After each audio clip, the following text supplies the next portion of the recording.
Greatest headlines of the century. Dateline India, August 15th, 1947. In a moment, the story.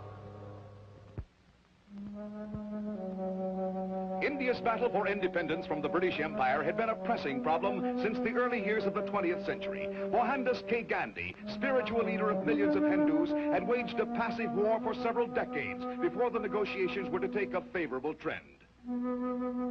At the conclusion of World War II, Great Britain offered an autonomous state of existence to all of India, leaving the door open for complete independence later.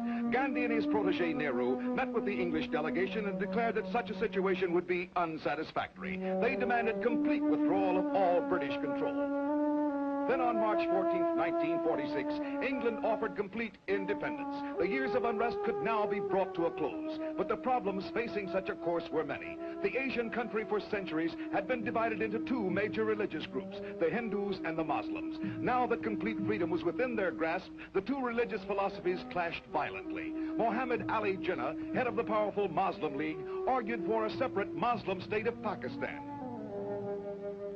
Great Britain had vetoed the partitioning at first as being completely unfeasible, but the threat of uncontrolled civil war forced Prime Minister Attlee's government to reverse the official thinking on the matter.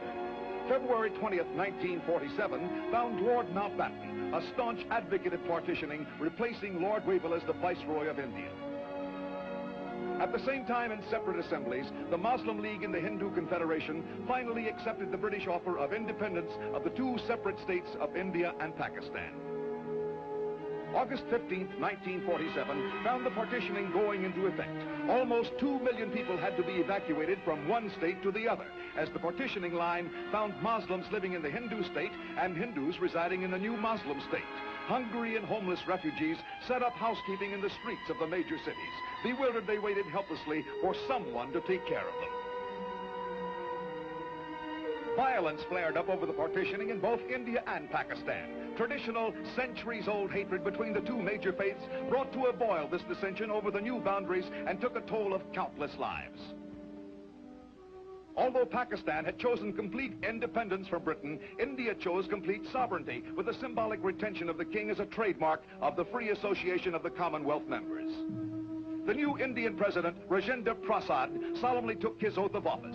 To him and his Prime Minister Nehru now fell the unenvious task of leading their nation through the bramble-strewn path that lay ahead. India had received its long-sought independence, but it knew too well that the problem of retaining its freedom and healing its fierce domestic rifts would prove a larger battle still.